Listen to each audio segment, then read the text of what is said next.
আকাশবাণী খবর পড়ছি চঞ্চল ভট্টাচার্য। প্রথমে বিশেষ বিশেষ খবর। তার অস্ট্রিয়া সফর ঐতিহাসিক এবং অত্যন্ত ফলপ্রসূ হয়েছে বলে প্রধানমন্ত্রী জানিয়েছেন। তিনি আজ নতুন দিল্লিতে বিশিষ্ট অর্থনীতিবিদদের সঙ্গে মত বিনিময় করবেন। বিমস্টেকের বিদেশ মন্ত্রীদের দ্বিতীয় সম্মেলন আজ নতুন দিল্লিতে শুরু হবে। কেন্দ্রীয় স্বাস্থ্যমন্ত্রী এক উচ্চ পর্যায়ের বৈঠকে দেশে ডেঙ্গু মোকাবিলার প্রস্তুতি খতিয়ে দেখেছেন। ইউরোকাপ ফুটবলের দ্বিতীয় সেমিফাইনালে ইংল্যান্ড নেদারল্যান্ডসকে হারিয়ে ফাইনালে উঠেছে। আসছে বিস্তারিত খবরে। প্রধানমন্ত্রী নরেন্দ্র মোদী বলেন, তার অস্ট্রিয়া সফর ঐতিহাসিক এবং অত্যন্ত ফলপ্রসূ। সামাজিক মাধ্যমে এক বার্তায় তিনি বলেছেন, এই সফর দু দেশের মধ্যে সৌহার্দ্যের সম্পর্ককে নতুন মাত্রা দেবে।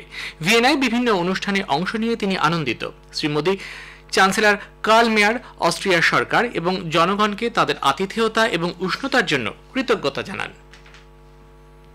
প্রধানমন্ত্রী বলেছেন, ভারত ও অস্ট্রিয়ার মধ্যে যে সম্পর্ক গড়ে উঠেছে তা শুধু সরকারি উদ্যোগে তৈরি হয় না।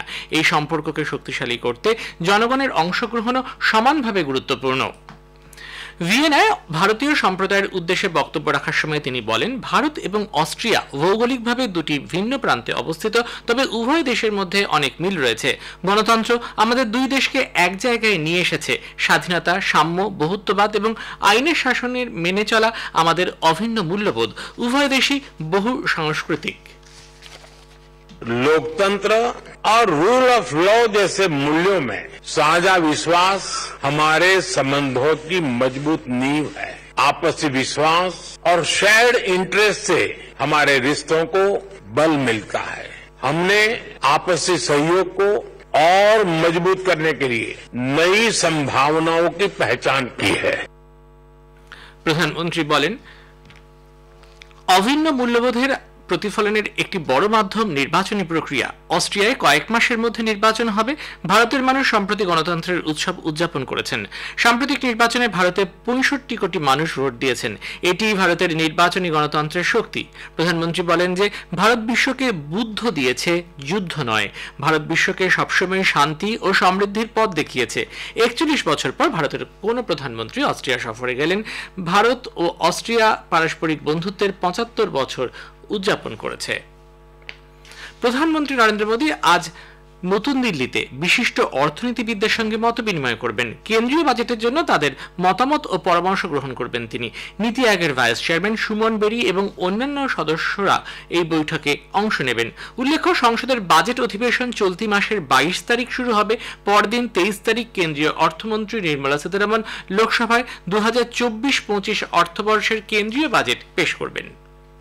বে of Bengal initiative for multisectoral technical and economic cooperation বিমস্টেকের বিদেশ মন্ত্রীদের দ্বিতীয় সম্মেলন আজ নতুন দিল্লিতে শুরু হবে। বিদেশমন্ত্রী ডক্টর এস জয়শঙ্কর এই অনুষ্ঠানে বিমস্টেকের বিদেশ মন্ত্রীদের স্বাগত জানাবেন। গোষ্ঠী সদস্য রাষ্ট্রগুলি বঙ্গোপসাগর ও উপকূলীয় অঞ্চলের নিরাপত্তা, যোগাযোগ, বাণিজ্য এবং বিনিয়োগ সহ বিভিন্ন ক্ষেত্রে সহযোগিতা বিস্তৃত এবং জোরদার করার বিষয় নিয়ে মত বিনিময় করবে। বিমস্টেক বিদেশ মন্ত্রীদের প্রথম সম্মেলন গত বছরের জুলাইয়ে থাইল্যান্ডের ব্যাংককে অনুষ্ঠিত হয়। সংযুক্ত আরব আমিরশাহিতে কাজে গিয়ে গুরুতর অসুস্থ ভারতীয় নাগরিক সিবিবন বাবুকে দেশে ফিরিয়ে আনার ব্যাপারে আবুধাবির ভারতীয় দূতাবাস যথাসম্ভব সাহায্য করছে। চলতি বছরের গোড়ার দিকে ওই ব্যক্তি ভিজিট ভিসায় আমিরশাহি যান। স্থানীয় একটি রেস্তোরাঁয় ওয়েটারের কাজ করছিলেন তিনি। গত 22 এপ্রিল হৃদরোগে আক্রান্ত হন। ভারতীয় দূতাবাসের তরফে তাঁর চিকিৎসার সহায়তার পাশাপাশি পাসপোর্টটিও নিয়োগকর্তার কাছ থেকে উদ্ধার করা হয়েছে। পশ্চিমবঙ্গ সহ 7 রাজ্যের 13টি বিধানসভা আসনের উপনির্বাচনে গতকাল ভোট পড়েছে গড়ে প্রায় 65%। এর মধ্যে সবচেয়ে বেশি 82.48% ভোট পড়েছে তামিলনাড়ুর বিক্রবান্ডি আসনে।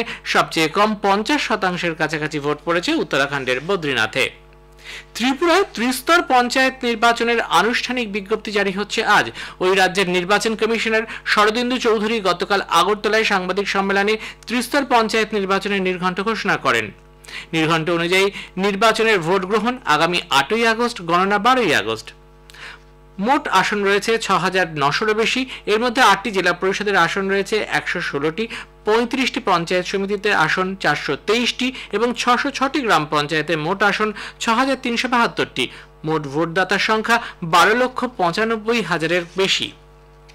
কেন্দ্রীয় সরকার সামুদ্রিক নিরাপত্তা ও আকাশপথে সুরক্ষা সবসময় সক্রিয় বলে প্রতিরক্ষা প্রতিমন্ত্রী সঞ্জয় শেঠ জানিয়েছেন। কলকাতায় গতকাল garden reach ship builders and engineers GRSEর এক অনুষ্ঠানে তিনি বলেন, প্রযুক্তিগত অগ্রগতির সাহায্য নিয়ে এবং নিষ্ঠার সঙ্গে সরকার সমুদ্র নিরাপত্তা এবং সশস্ত্র বাহিনীর শক্তি বৃদ্ধি করবে। ধারাবাহিক উদ্যোগের কারণে দেশে অড়হর ডালের দাম কমছে বলে উপভোক্তা বিষয়ক খাদ্য ও গণবন্টন মন্ত্রক জানিয়েছে। কৃষক এবং গ্রাহকদের স্বার্থের কথা ভেবেই মূল্য স্থিতিশীল রাখতে কেন্দ্র গুরুত্বপূর্ণ বিভিন্ন পদক্ষেপ নিয়েছে।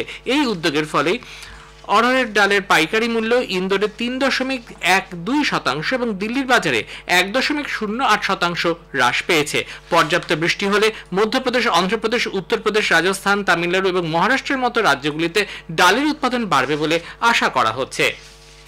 এ খবর প্রচারিত হচ্ছে আকাশবাণী থেকে। দেশের ডেঙ্গু মোকাবিলার প্রস্তুতি খতিয়ে দেখতে কেন্দ্রীয় স্বাস্থ্যমন্ত্রী জগৎ প্রসাদ নাড্ডা গতকাল নতুন দিল্লিতে মন্ত্রকের উচ্চপদস্থ আধিকারিকদের সঙ্গে আয়োজিত এক বৈঠকে পৌরোহিত্য করেন। পরে সাংবাদিকদের মন্ত্রী বলেন, ডেঙ্গু মোকাবিলা ও ব্যবস্থাপনায় মন্ত্রক কিছু কর্মসূচি তৈরি করেছে। এ বিষয়ে কেন্দ্র এবং রাজ্যগুলি একযোগে কাজ করছে।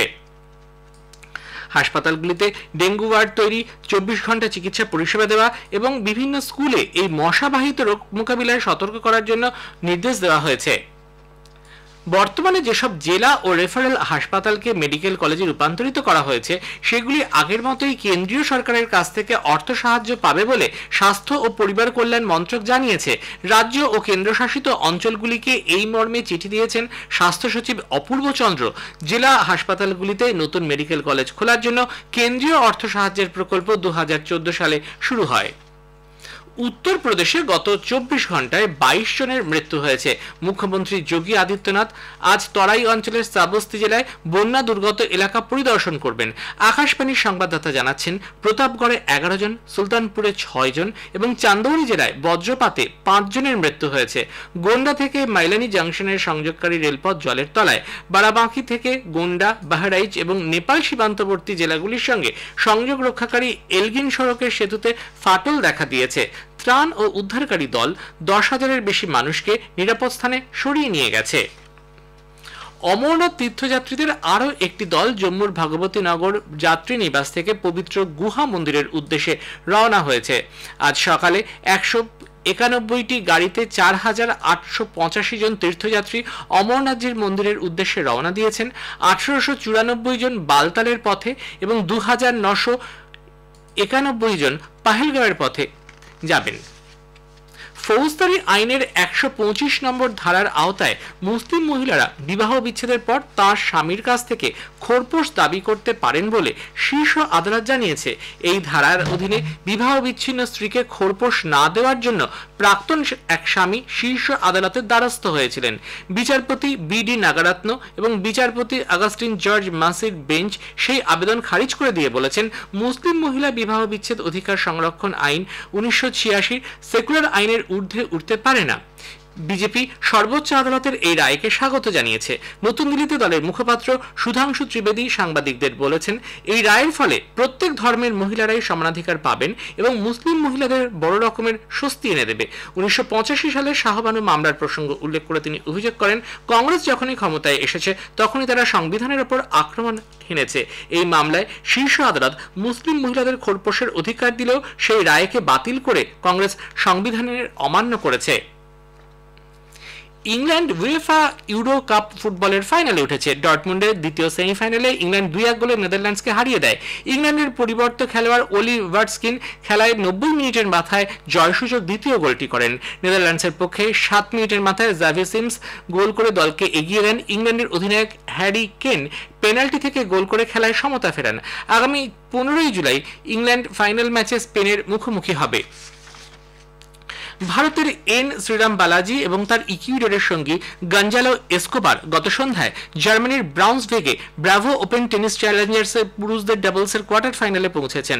শীর্ষ বাছাই ভারত ইকুয়েডর জুটি বলিভিয়ার বোরিস আরিয়াস এবং ফেডেরিকো জেবালোসকে 6-3, 6-0 সেটে পরাজিত করেছে। এই জুটি আজ সন্ধ্যায় কোয়ার্টার ফাইনালে ব্রাজিলের মার্সেলো ডেমেলাইনার এবং আর্জেন্টিনার গুইলার্মো ডুরানের মুখোমুখি হবেন। এদিকে পুরুষদের সিঙ্গলসের প্রি কোয়ার্টার ফাইনালে ভারতীয় খেলোয়াড় সুমিত নাগাল আর্জেন্টিনার পেড্রো ক্যাচিনের কাছে 4-6, 5-7 সেটে হেরে প্রতিযোগিতা থেকে বিদায় নিয়েছেন। শেষে বিশেষ খবর আরও একবার, তার অস্ট্রিয়া সফর ঐতিহাসিক এবং অত্যন্ত ফলপ্রসূ হয়েছে বলে প্রধানমন্ত্রী জানিয়েছেন। বিমস্টেকের বিদেশ মন্ত্রীদের দ্বিতীয় সম্মেলন আজ নতুন দিল্লিতে শুরু হবে। খবর শেষ হলো।